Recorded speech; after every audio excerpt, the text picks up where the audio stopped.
até amanhã, nesta hora, eu não fizer a você, no caso Elias, o que você fez aos profetas de Baal. Elias então teve medo e fugiu para salvar a vida. Foi para Berseba, uma cidade em Judá, e ali deixou o seu servo. Depois foi sozinho para o deserto. Caminhando o dia todo, sentou-se debaixo de um pé de giesta ou zimbro e orou, pedindo para morrer. E disse: já basta, Senhor, tira a minha vida, pois não sou melhor que meus antepassados que já morreram. Então ele se deitou debaixo do pé de giesta e dormiu. Enquanto dormia, um anjo o tocou e disse: levanta-se e coma. Elias olhou ao redor e viu perto de sua cabeça. Aonde, gente? Um pão assado sobre pedras quentes e um jarro de água. Ele comeu, bebeu e se deitou novamente. O anjo do Senhor voltou mais uma vez, tocou e disse: levante-se e coma um pouco mais. Do contrário, não aguentará a viagem que tem pela frente. Irmãos, eu fico assim, tremendo e temendo muito quando eu olho para uma mensagem como essa. Pois como olhar para Reis, para o livro de Reis, Crônicas, como olhar para os livros proféticos, aonde o nome de Elias é apontado, como não ler a história de Elias e chegar nessa parte e não se atemorizar? Eu estou falando com você, eu estou arrepiado, porque Deus, Ele me disse algo, um segredo dentro desta mensagem. Mas eu fiquei me perguntando, como pode, Senhor? Um homem como Elias. Eu quero dizer para você que Elias foi o profeta mais temido da Bíblia. Você já conheceu algum profeta aqui em Arraial que era temido? Eu conheci alguns aqui. Quem é mais antigo, tinha um profeta aqui na cidade, ele já faleceu. E quando ele vinha de um lado da rua, as pessoas pulavam para outra, porque tinha medo dele. Medo porque as coisas que ele entregavam eram coisas que aconteciam em questão de horas, em questão de dias. Elias era temido, e tão temido, irmãos, que as pessoas, quando chamavam e diziam: o tesbita está chegando, porque ele era conhecido como o tesbita. Quando Elias chegava, a multidão, se tivesse em alvoroço, se calava para ouvir o que Elias tinha para dizer a respeito de Deus. Elias era temido pelos sacerdotes. Os sacerdotes respeitavam Elias, de forma que se os sacerdotes estivessem fazendo qualquer coisa, se Elias chegasse, parava tudo para ouvir o que Deus tinha para falar através da boca do profeta. Eu quero dizer para você, irmãos, que Elias, ele teve um ministério muito parecido, ou melhor, João o Batista teve um ministério muito parecido com o de Elias. E eu quero dizer para você que esses homens fizeram a diferença em seu tempo. Para você entender a autoridade que Elias tinha, Elias, irmãos, numa certa feita, quando Acabe mandou prender Elias, Elias estava em cima do monte, e Acabe disse assim: pega 50 soldados, vai até o pé do monte, e você, capitão, declare a Elias que eu quero falar com ele. E Elias, lá de cima do monte, ouviu o capitão quando disse: Elias, eis que o meu Senhor te convoca para você estar com ele no palácio. Elias estava naqueles dias virado. Profeta virado é um perigo.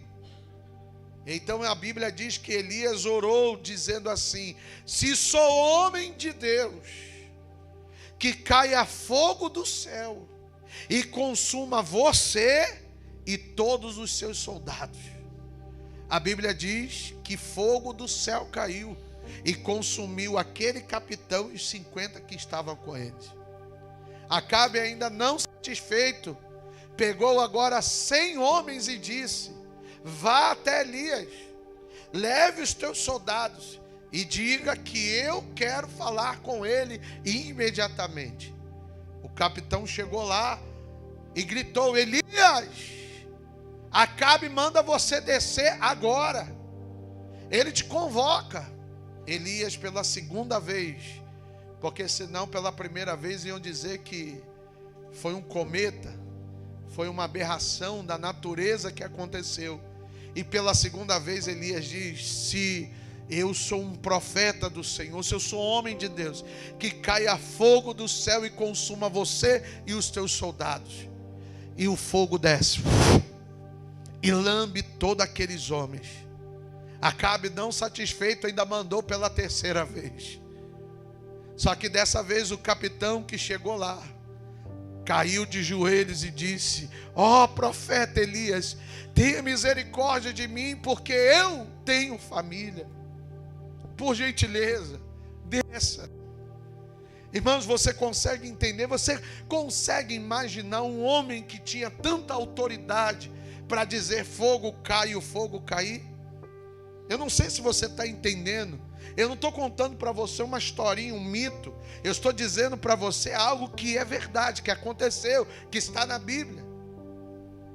Eu quero dizer para você que numa certa feita Elias estava cercado por 400 profetas de Baal. Entre 400 e 450 profetas de Baal estavam no monte, afrontando o Deus vivo. E Elias fez uma oração. Historiadores dizem que a oração de Elias não durou nem um minuto. Ao ponto que Elias levantou os seus olhos para o céu e disse: Senhor, o altar está arrumado. Prova para esse povo que tu és Deus mais uma vez.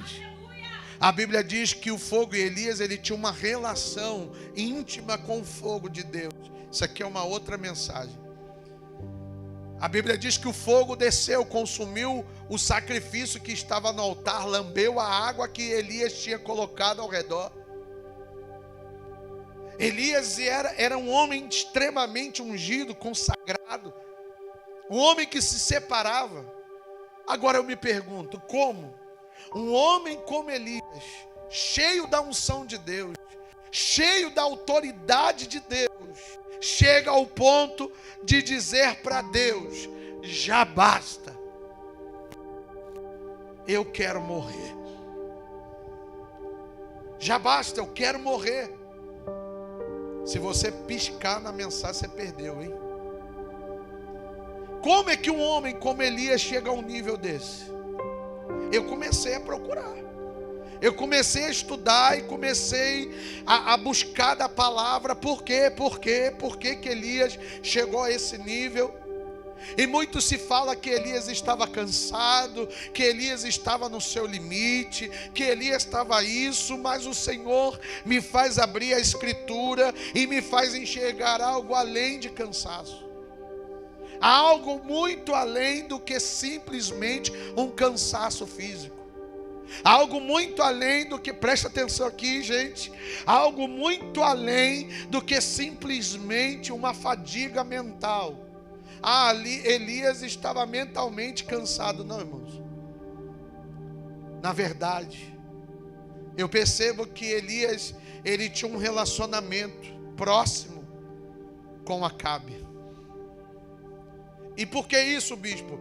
Porque a história conta que todo profeta, ele deveria habitar ao redor dos palácios ou dentro do palácio.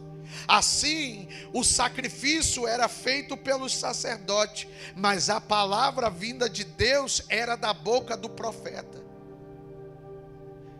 Ao longo da história, por causa do casamento entre Acabe e Jezabel, Elias necessariamente precisou se afastar. Elias não habitava mais nos palácios. Elias não estava mais ao redor dos palácios. A Bíblia diz que Elias estava andando distante e às vezes ficava sumido por dias. Você está conseguindo entender, gente? Eu estou bem devagarzinho para você ter a noção do que eu estou pregando. E aí, irmãos, eu vejo que Elias carregava uma responsabilidade nos seus ombros, e a responsabilidade era, assim como de todo profeta, o rei precisa estar alinhado com o centro da vontade de Deus.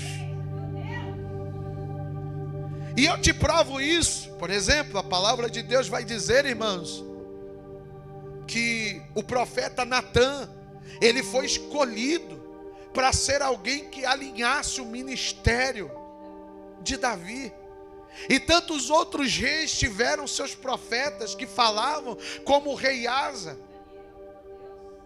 Como o rei Asa, que quando esteve em aflição por causa da guerra contra os etíopes, um profeta se levantou e disse: Asa, não temas, tranquiliza o teu coração, porque essa multidão que você está vendo aí não passa de nuvem passageira, eles vão cair à espada. Não precisa sair nem a guerra, porque nessa peleja não tereis que pelejar.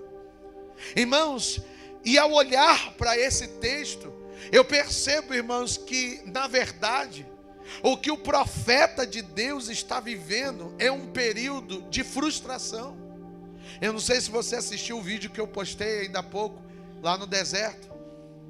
Mas Deus, ele falou comigo algo tão poderoso. Ele disse para mim: meu filho, o resultado de uma frustração não administrada gerou uma ferida emocional tão grande em Elias, e tão grande que Elias, ele esqueceu quem ele era. Filho, está preparado para o que eu vou te revelar? Eu disse: fala, pai. Ele disse: filho, frustrações podem mexer diretamente em identidades. Tem muita gente, querido, tem muita gente que perdeu a identidade. Tem muita gente hoje que não sabe quem ela é, porque ela ficou frustrada com algo no seu passado. Tem muita gente hoje que se perdeu em si e tenta se resgatar. Só que a tentativa de se resgatar, a tentativa de resgatar aquela identidade que ele tinha, que ela tinha, hoje está muito distante. E por quê? Porque todas as vezes que há uma tentativa de resgatar essa identidade, a lembrança do dia da frustração também vem. Eu quero dizer para você que tem muito homem de Deus, muita mulher de Deus, que não prega mais, que não serve mais, que não busca mais, porque carrega uma frustração em seu coração. E qual frustração? Um dia eu tentei e não consegui. Um dia eu tentei e fracassei. E qual é a desculpa? A desculpa de não conseguir retornar é a desculpa de dizer: estou bloqueado, eu não consigo, eu não tenho mais espaço, porque agora eu não tenho mais tempo, porque agora eu não consigo mais. Eu quero dizer para vocês, irmãos, que Elias, ele está bloqueado por causa de um sentimento de frustração. E eu pergunto a você nesta noite: o que te frustrou? Que você hoje não tem força mais para fazer o que Deus quer que você faça. O que tem te frustrado? O que hoje tem causado essa dor, essa frustração em você, ao ponto que você tem se colocado no deserto, sem Deus te mandar ir para o deserto? Porque a palavra de Deus diz que Elias foi para o deserto, mas Deus não mandou Elias ir para o deserto. Ou seja, tem desertos que a gente entra com as nossas próprias pernas e sem a palavra de direção de Deus. Eita, meu Deus! Olha aí, Senhor! E a pergunta é por quê? Porque Elias, ele queria ver a conversão de Acabe. Elias pensou, e gente, eu vou ser rápido e vou terminar rapidinho. Você pega a palavra, se alimenta e vai. Mas eu quero dizer algo poderoso para você. Isso aqui você não vai ver em videozinho motivacional por aí. Isso aqui é uma revelação poderosa. E aonde o Senhor enxergou essa frustração de Elias? Eu enxergo a frustração de Elias, porque Elias está no monte, enfrentando 400 a 450 profetas de Baal. E quando Elias diz assim: Senhor, mostra para esse povo que o Senhor é Deus, o que Elias está querendo dizer? Senhor, se o Senhor descer fogo, se o altar for consumido, se o sacrifício for consumido, se eles verem tamanho poder, eu sei o que vai acontecer. Acabe vai cair de joelhos e vai confessar o teu nome como único e suficiente Salvador. Só que, irmãos, o fogo cai, a presença chega, o altar é queimado, mas Acabe está com seu coração pedrificado. Acabe não se dobra, Acabe não reconhece, Acabe não louva o nome do Senhor. E ainda Deus ouve Acabe chegando para Jezabel e dizendo: ó Jezabel, tu não sabe o que Elias fez com os teus profetas. Elias matou os teus profetas à espada. Oh Deus, se você não se move com isso aqui, gente, é porque realmente você está desligado da palavra rema que o Senhor está nos trazendo para esta noite. Eu quero dizer que talvez você fique aí se perguntando: eu não sei o que aconteceu comigo, eu não sei por que eu estou assim, eu não sei por que eu não tenho força para buscar, eu já pedi respostas a Deus, mas não sei por que eu não mudo, eu não sei por que eu ainda estou com esse sentimento no meu coração, eu não sei por que eu não consigo abandonar a carne, os desejos, os prazeres do mundo. Eu vou revelar para você, já que você não sabe. Você está assim porque você achava que teu marido ia sentar do teu lado na igreja e ele não se sentou. Você achava que teu filho ia se sentar do teu lado na igreja e ele não se sentou. Você achava que teu neto ia se sentar do teu lado e não se sentou. E sabe o que você hoje pensa? Deus é o culpado, Deus não agiu, Deus não está operando, é melhor morrer, é melhor parar. Mas eu quero dizer uma coisa para você, e vou dizer para você o que está lá em Jó, no capítulo 42, porque Jó, mesmo passando um tempo e um período de crise de identidade, ele chega e vê Deus se manifestando diante dele, ao ponto que ele diz: eu bem sei que tudo podes, e nenhum dos teus planos podem ser modificados.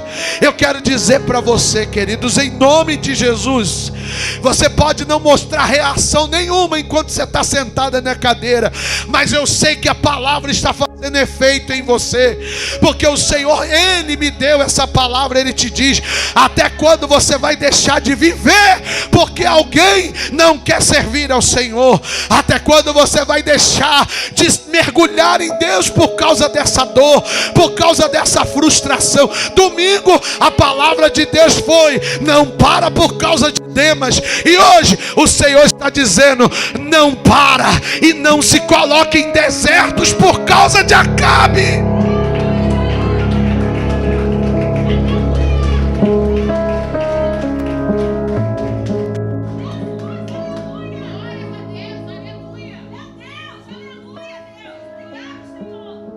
Olha para mim. Se Acabe, queridos, se Acabe escolheu Jezabel,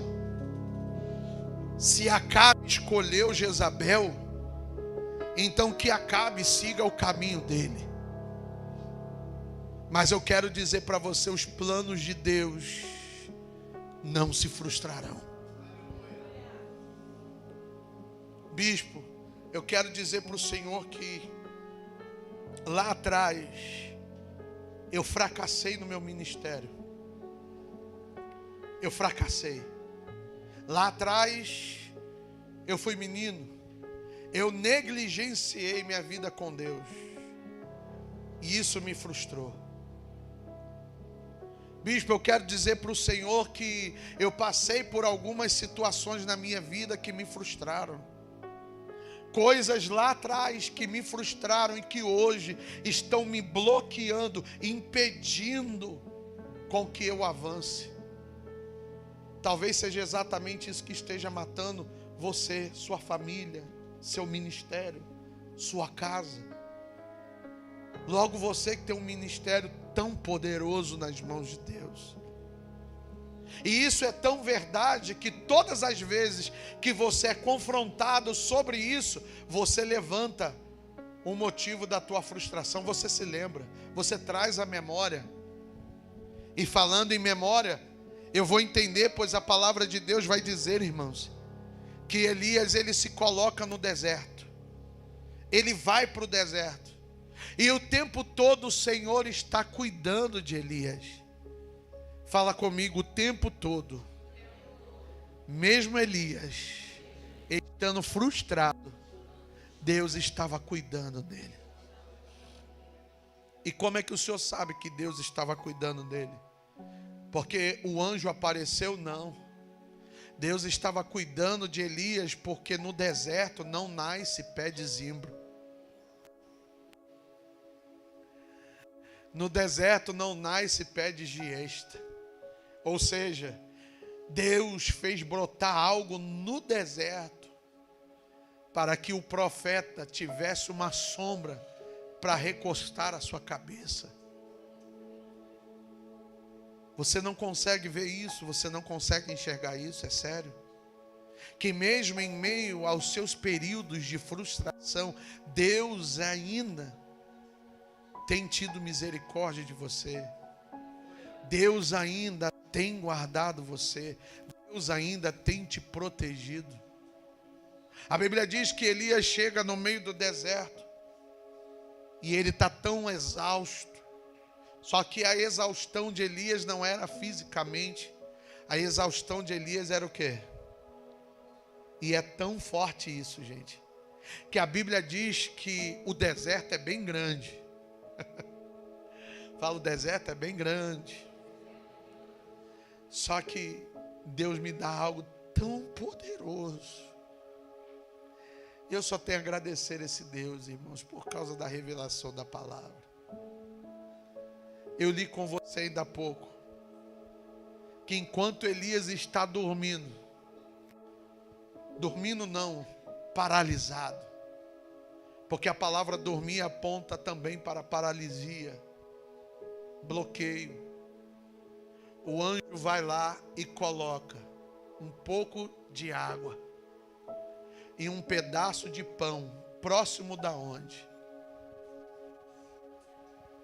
Aqui. Oh, gente.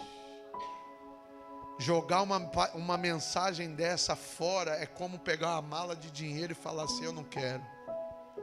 Porque isso aqui é um combustível para você, gente.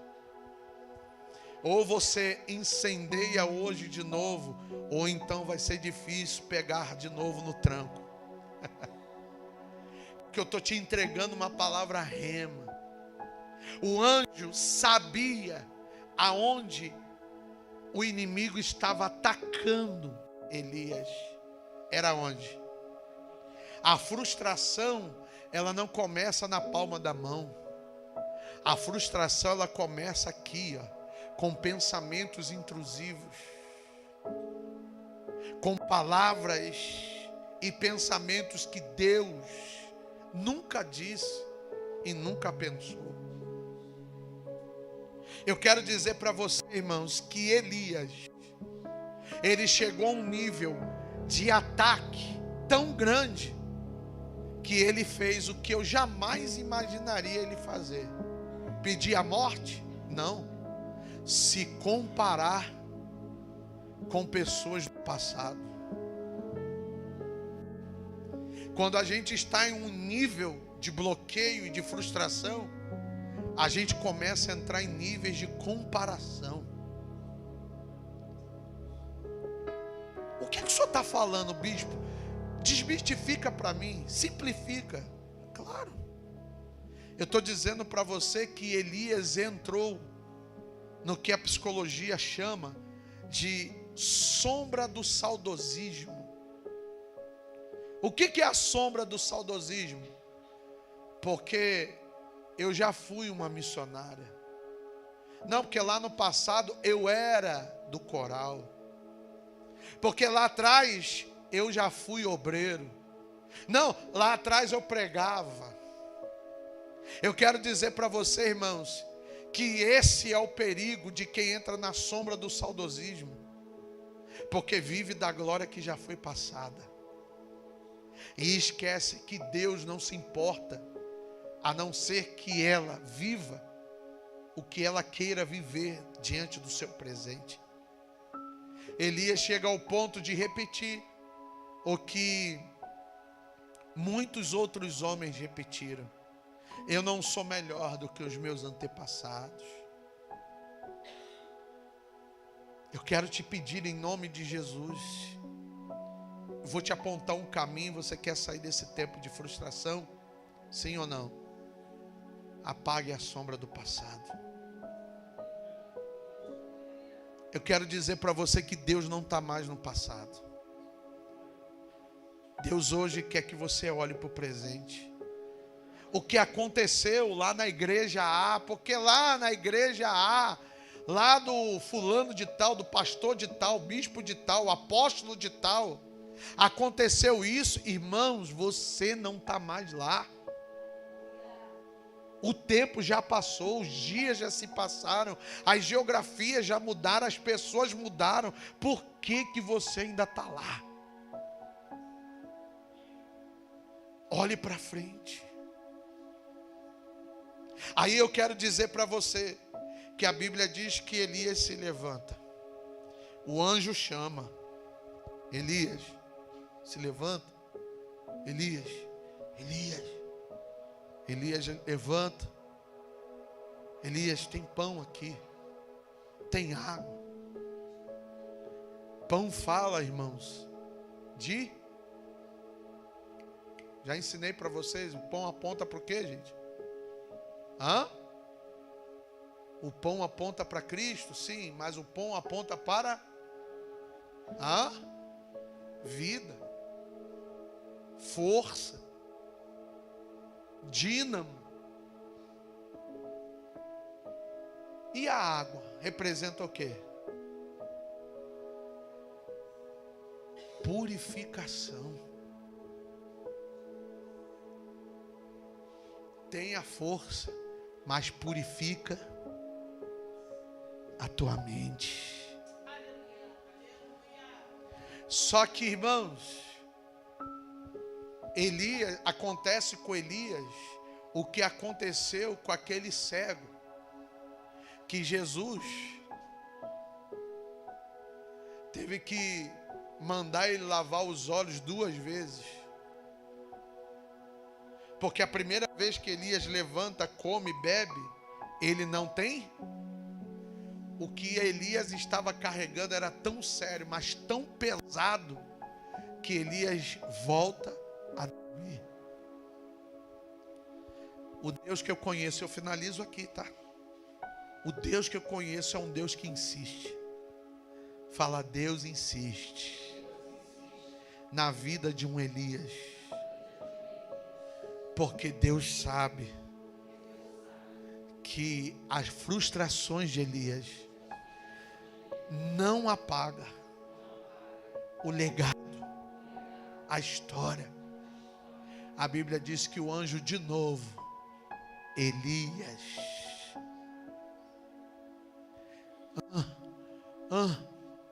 levanta, come mais um pouco. Oh Jesus, abaixei. Vou falar algo aqui engraçado com você. Quem aqui gostaria de receber a visita de um anjo? Bispo, eu gostaria de receber o resto ninguém mais não, gente. Quem gostaria de receber uma visita de um anjo? Quem gostaria de ouvir um anjo falando face a face com você, te respondendo? Esse é o seu problema. O anjo tem se manifestado para você toda terça e todo domingo. O anjo tem se manifestado com a palavra dele toda terça e todo domingo. Você continua dobrando o joelho em casa e dizendo, Deus me responda. E Deus está dizendo, ô Elias, toda terça e todo domingo eu estou te dando pão e água. Não é o suficiente? Porque se você entrar por essas portas e dizer que Deus não tem falado nesse púlpito, e você já pegou que ultimamente nós temos falado sobre cura da alma, cura interior, porque esse é o tempo de você voltar ativa. Porque o tempo que você está inativo, eu quero dizer que Jezabel e Acabe estão sentados no trono. É muita mensagem, gente. Por que o senhor sabe disso? Porque a Bíblia diz que Elias caminha, você já conhece a história. Elias caminha, entra numa caverna, chega na caverna. Quem desce agora não é mais um anjo, agora é o próprio Senhor que vai conversar com Elias. E sabe o que o anjo diz? Agora tu desce. Desce, Elias. Desce e muda o reinado. Oh, Jesus do céu. Eu quero dizer para você que enquanto tu está nessa caverna, enquanto tu está nesse deserto, Jezabel está sentada no trono. Eu quero dizer para você que enquanto você está nesse lenga-lenga, mais pão, quero a visita de... porque Deus não me responde. Responde o quê? O que você quer ouvir? Qual é a resposta que você quer que Deus te dê? Aquilo que você quer escutar? Aquilo que sacia a tua vontade? Porque as respostas que Deus sempre nos dá confrontam aquilo que a gente quer. E aí, irmãos, eu quero dizer para você que enquanto Elias estava na caverna, Jezabel estava destruindo tudo. Enquanto Elias estava no deserto, Acabe estava lá, destruindo tudo. Bispo, o que Acabe estava destruindo? Um Nabote. Acabe estava mandando apedrejar um Nabote. Jezabel estava tomando o terreno de quem era por herança. Você entende que enquanto você estiver sentado nesse banco frustrado, Jezabel vai continuar reinando? Acabe vai continuar reinando? E o que eu tenho que fazer? Coma pão, beba água. Bispo, o que eu tenho que fazer para sair disso? Coma pão, beba água. O pão eu estou te dando e a palavra eu estou ministrando para você ser purificado. Será que hoje não é o dia de você largar a teimosia e sair desse banco que parece um imã que te prende e vir nesse altar e falar, Senhor, me desbloqueia? Será que não é hoje o dia de você falar para o Senhor, Senhor, apaga esse histórico de frustração da minha mente. Eu quero seguir em direção do novo, Pai. Eu não quero mais me lembrar que minha família veio disso, que eu vim daquilo, que eu fiz aquilo. Eu não quero, Senhor, eu quero coisas novas. Eu quero viver algo novo na minha vida.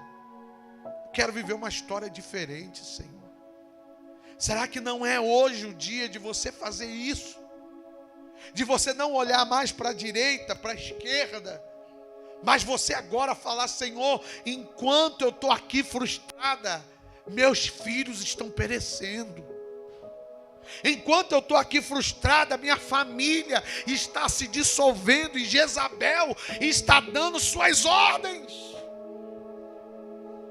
Senhor, enquanto eu estou aqui parada, Jezabel está lá minando a cabeça de Acabe.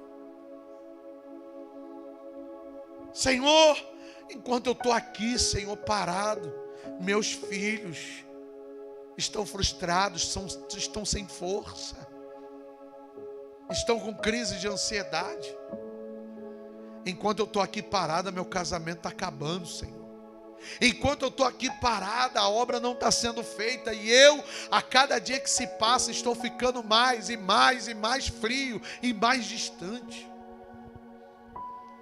E como eu tenho de costume dizer, é aqui que eu ganho sua alma para Jesus. Sabe como Elias se levanta? Pergunte como, bispo?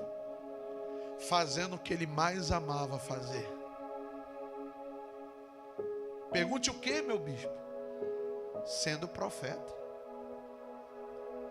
Sabe como é que a gente se levanta de um período de frustração? Fazendo o que a gente foi chamado para fazer. Porque quando a gente está longe daquilo que a gente é apaixonado em fazer, ou quando a gente está longe daquilo que a gente sabe que Deus nos chamou para fazer, mais fraco e mais cansado a gente fica. E Deus deu um motivo para Elias se levantar. Deus não deu um xarope para Elias. Deus não deu um remédio de tarja preta para Elias. Sabe o que Deus deu para Elias? Um motivo para ele voltar a fazer o que ele amava. Só sabe como dói quando a gente fica sem fazer o que a gente ama. Está chorando, meu presbítero? Quando a gente fica sem fazer aquilo que a gente é apaixonado em fazer. E aí Deus chega para ele: Elias, Senhor, olha, sai da caverna, vem cá. Sim, Senhor. Olha, você vai lá, você vai descer agora. Você vai trocar Acabe, você vai trocar Jezabel, porque Jezabel vai ser comida por cachorro. Eu quero dizer para você que Acabe vai morrer. E olha, você vai preparar um outro rei. Faz outra coisa também. Prepara um sucessor para você.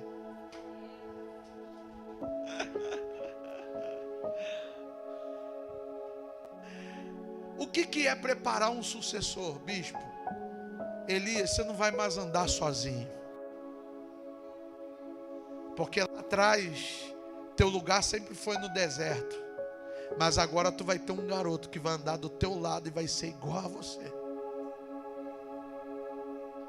Imagine como o coração de Elias se animou.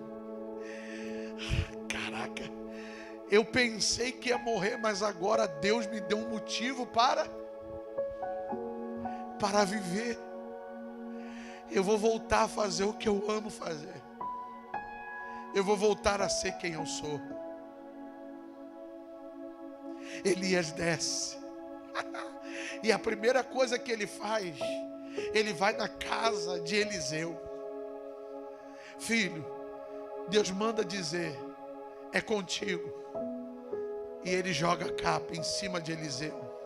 O menino imediatamente queima os bois, queima a carroça e começa a chamar Elias de Senhor. A Bíblia diz que aonde Elias vai, o menino está o quê? Elias diz, quero ficar sozinho. O menino diz, não vai ficar sozinho. Não, eu quero ficar sozinho. Fica aí. O menino diz, aonde tu for, eu vou contigo. Porque enquanto Elias estava pensando em Acabe, Deus já tinha preparado um Eliseu.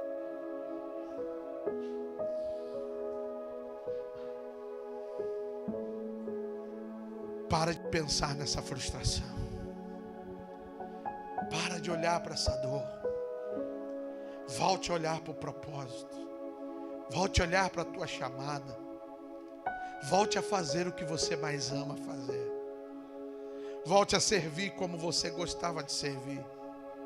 Volte a ir aos montes como você gostava de ir. Volte a ler a palavra como você amava. Volte aos seus devocionais. Volte a chegar cedo no templo. Volte a se envolver com Deus.